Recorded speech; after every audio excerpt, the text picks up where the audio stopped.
নমস্কার বন্ধুরা, welcome to SD unique sports. তো আইএসএল কিন্তু একদম জমে গেছে। প্রত্যেকটা দল যেভাবে মাঠে পয়েন্টগুলো ফেলে আসছে তার ফলে কিন্তু পয়েন্ট টেবিল দুর্দান্তভাবে জমে উঠেছে। লিগ শিল্ডের দৌড়ে যারা রয়েছে তারাও যেরকম চাপে রয়েছে, টপ সিক্সের দৌড়ে যারা রয়েছে তারাও কিন্তু চাপে রয়েছে।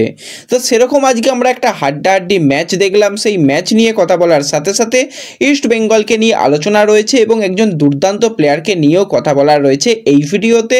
তার আগে একটাই রিকোয়েস্ট, চ্যানেলে যারা প্রথমবারের জন্য এসেছো মনে করে চ্যানেলটাকে সাবস্ক্রাইব করে নাও, তাহলে তোমাদের প্রিয় দলের খেলার সমস্ত আপডেট তোমরা এখানে পেয়ে যাবে। তো চলো আর দেরি না করে ভিডিও শুরু করা যাক। তো প্রথমেই যদি আমরা আজকে হাড্ডাহাড্ডি লড়াই নিয়ে কথা বলি, চেন্নাইয়ের ঘরের মাঠে আজকে মোহনবাগান নেমেছিল। তো যেরকমটা আমরা প্লেইং 11 নিয়ে ভাবছিলাম, প্লেইং 11 কিন্তু আজকে বেশ কিছুটা পরিবর্তন। মোহনবাগান কিন্তু তাদের স্টার্টিং 11-এ পরিবর্তন করে বেশ কয়েকটা। সেখানে কিন্তু সুহেল ভাট, তাকে কিন্তু প্রথম থেকে যেরকম সুযোগ দেওয়া হয়, তার সাথে অভিষেক সূর্যবংশী তাকেও সুযোগ দেওয়া হয় এবং ডিমি পেট্রাটোস এবং স্টুয়ার্টকে একসাথে শুরু করানো হয়। তো চারটে পরিবর্তন কিন্তু আক্রমণ বিভাগে আমরা দেখতে পেলাম। এবং মোহনবাগান আজকে কীরকম খেলেছে সেই নিয়ে প্রথমে যদি আমি কথা বলি, তো দীপক তাংরি কিন্তু একটা জোরালো একদম অন টার্গেট শট রেখেছিল। সেক্ষেত্রে নওয়াজ দারুণ সেভ করেছিল, সেটাই কিন্তু মোহনবাগানের পজিটিভ অ্যাটাক, প্রথম অ্যাটাক ছিল। এরপরে সুহেল ভাট দু একটা ক্ষেত্রে ভালো চান্স ক্রিয়েট করেছিল। সুহেল যদি একটুখানি নিজে গোল করব না ভেবে গোল করাবো ভাবতো তাহলে কিন্তু আরও অনেক ভালো অ্যাটাকগুলো হতো।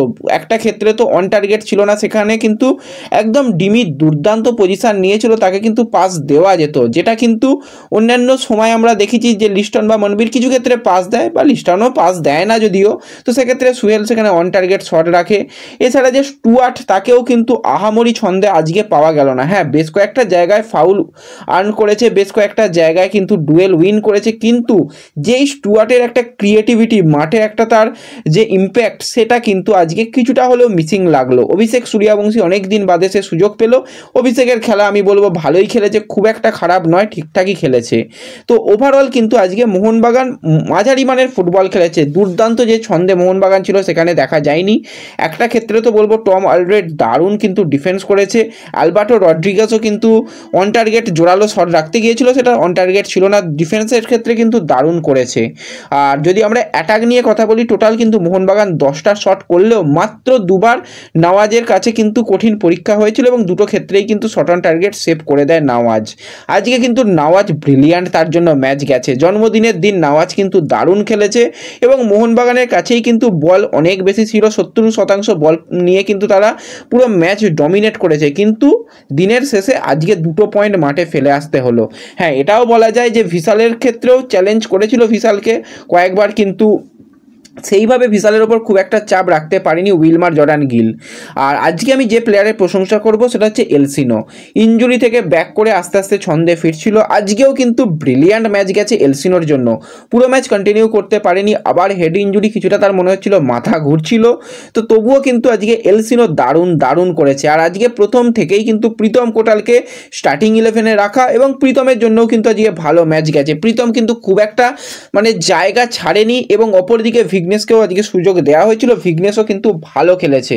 তো ওভারঅল কিন্তু আজকে একটা হাড্ডাহাড্ডি আমরা ম্যাচ দেখতে পেলাম, যেখানে হয়তো মনে হচ্ছিল যে মোহনবাগান দল অনেক ফেভারিট হিসাবে নামছে, কিন্তু এখন কেউই ফেভারিট নয়, প্রত্যেকটা দলই একদম সমান জায়গায় রয়েছে। সেটা কিন্তু আজকের ম্যাচ দেখেই বোঝা যায়। মোহনবাগান কিন্তু পরপর দুটো ম্যাচে পয়েন্ট ড্রপ করলো, কারণ যে ছন্দে মোহনবাগান ছিল ব্যাক টু ব্যাক ম্যাচ জিতে অনেকটা লিড বাড়িয়ে নিয়েছিল বাকি দলদের তুলনায়, আজকে ম্যাচে 2 পয়েন্ট ড্রপ করাতে কিন্তু বাকি দলদের কাছেও এখনও সুযোগ রইল যে ভালো কিছু করার। এবং চেন্নাইয়ের হয়ে কিন্তু আজকে ওয়েঙ্কোয়েল, সে কিন্তু মাঠের বাইরে থাকলেও দেখে মনে হচ্ছিল যে এক্ষুনি মাঠে নেমে পড়ি। কাট সমস্যার কারণে তাকে গ্যালারি থেকেও ম্যাচ দেখতে হয়েছে এবং ওয়েঙ্কোয়েলও নিজেকে কিছুটা আনলাকি মনে করবে যে আজকে মোহনবাগানকে হারানো যেত। আজকে মোহনবাগানের মতন ছিল না।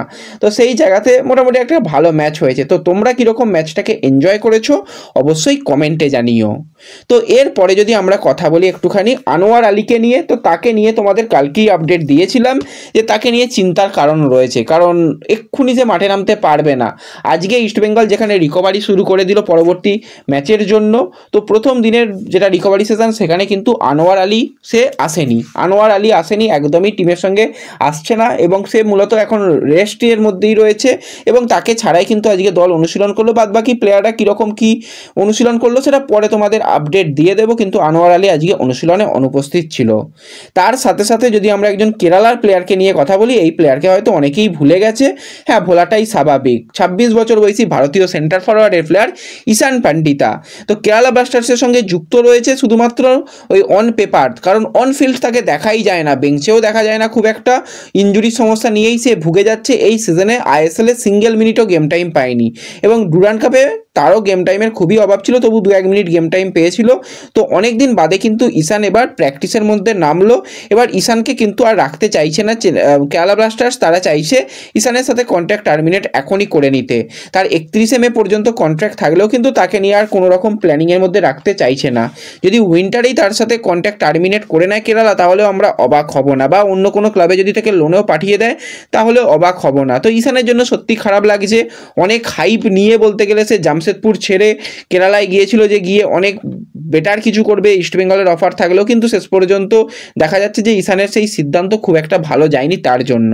তো দেখা যাক পরবর্তী সময় সে সুস্থ হয়ে মাঠে ফিরুক, আবার গেম টাইম পাক, আবার গোলফল করুক, তাহলে কিন্তু ভালো হবে। তো দেখা যাক, সেই দিকেও কিন্তু আমাদের নজর থাকবে। তো এই ভিডিওতে এটুকুই আলোচনা করার ছিল। ভিডিও ভালো লাগলে লাইক শেয়ার করতে পারো, চ্যানেলে প্রথমবারের জন্য এলে চ্যানেল সাবস্ক্রাইব করে নিও। তো দেখা হবে পরবর্তী ভিডিওতে, ধন্যবাদ।